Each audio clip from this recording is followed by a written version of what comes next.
Well, my first guest joins me in studio, Mr. Jim Nelson. He is the CEO of Solar3D Incorporated, stock symbols SLTD. Jim, it's been a while. Good to see you again. Hi, Don. Good to be back.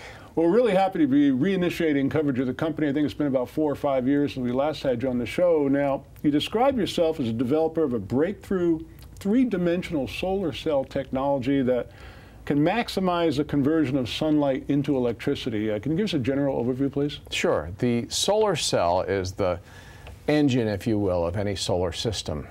We use the word breakthrough for a specific reason. Of course, my career before I started building this new solar cell was in management consulting with Bain & Company and with private equity thereafter. And I've seen a lot of different industries. And typically when the industries get a new technology, they work that technology real hard, refining it and reducing costs around it. And gradually it becomes mature.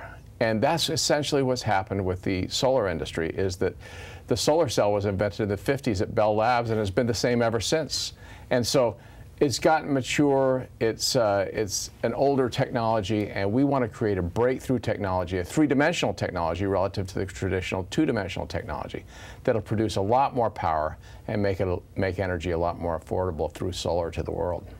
Well, you know, the company released what I'll refer to as very exciting news recently. You announced the successful fabrication and operation, I want to make sure I get this right, of a working three-dimensional silicon solar cell that produces at least 250% of the power that a basic silicon solar cell can do. You got to tell us about that. Sure. Actually, let me first mention that we brought some video on the solar cell itself, so you can see that when the light shines on the video, it'll turn a little propeller and show you that it's actually producing power. What's great about this is that we've been spending 2 years developing the design for this prototype.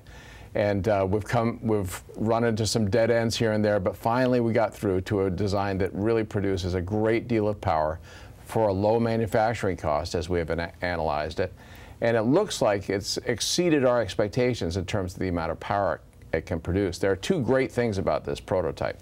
One is it's a highly efficient prototype, a highly efficient solar cell, so it produces more power naturally. But also it collects light from different angles, unlike current technology. Now, you know, we talk about current technology, but I mean, you know, 250% collects more light. I mean, is that the main focus of how you favorably compare to what is known as a traditional solar cell? It is. In fact, if you look at a traditional solar cell, it's essentially a flat piece of silicon.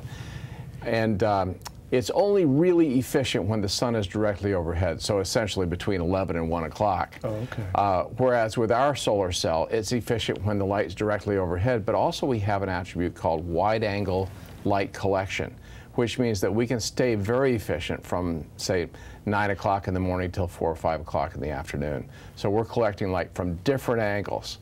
And even in the seasons, as we go on to winter and fall, we can collect light much more effectively.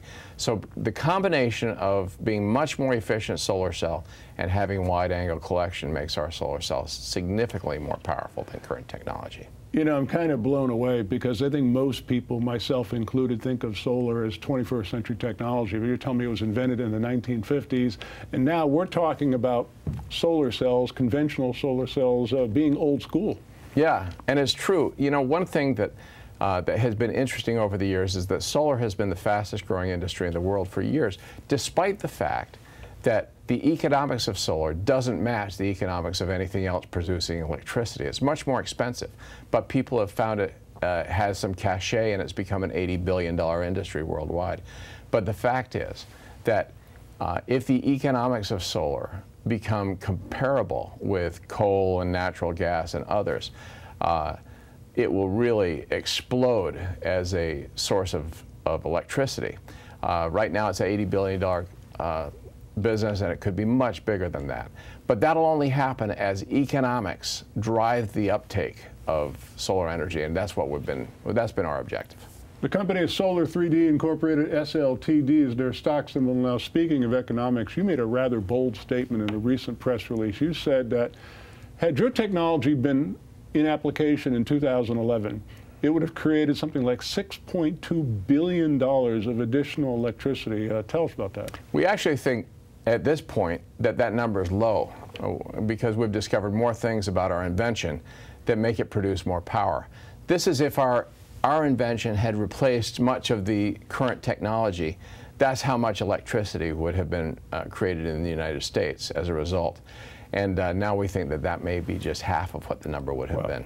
So not such a bold statement after all. We hope not. Now, of course, we all know the Obama administration has been a big proponent of solar power and green energy, but solar power did kind of take a public relations hit when the Solyndra company went bankrupt after getting something like a $500 million loan. How is the image in the public mind right now of solar overall? Well, public perception is a funny thing. It's true that solar took a hit after the Solyndra debacle, but it was really public policy, not the industry, that had the problem. The problem with the industry is simply that it is not economically competitive yet. Okay. But I guarantee you that public perception will be just fine as soon as the economics of the industry are such that the public will see that it's an economic way of generating electricity. Well, something that we see quite often that we didn't see even, say, 10 years ago, you can't pick up a newspaper, turn on the radio, turn on a TV without seeing somebody advertising solar panels for your home, and they'll outfit your entire home for $29.95. You know, that's kind of interesting. But with all the technological advances such as yours that we're looking at from the outside, I'm beginning to feel that we haven't really begun to realize the potential of solar, that we're really just kind of scratching the surface. What's the perspective of the industry from the inside? Well, it's true. We haven't truly scratched the surface, and a lot of it is because of the economic issue that I mentioned to you, that we are going to solve through our three-dimensional technology. Because the three dimensions just allow us to create much, much more power for less cost. And so what happens is right now in America, only 1%, less than 1% of the electricity is generated by solar. But if you look at the forecasts of the Department of Energy and of Wall Street, as the cost of solar comes down and approaches grid parity, which means it becomes equal to natural gas and coal, that number goes from 1% to 16, 17, 18%.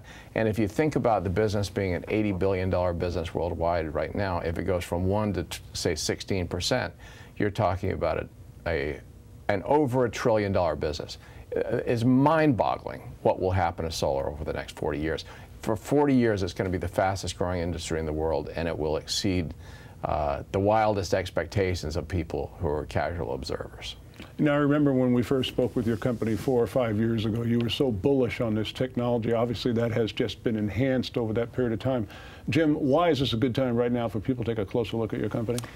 Well, the most important and the most difficult step to take in the whole process of commercialization is to get your first proof of concept prototype. We've got it. It works. It's exceeded our expectations. Now we'll create a manufacturing prototype which will prepare it to be mass produced. And then we'll do a pilot run to make sure it maintains its performance characteristics in a manufacturing environment, and then we go commercial. I don't think that the fact that we've created this great prototype has been priced into the stock yet. And also, I think that with the growth of the market and us being able to drive a lot of that, I think the sky's the limit. I think this is a great time to be investing.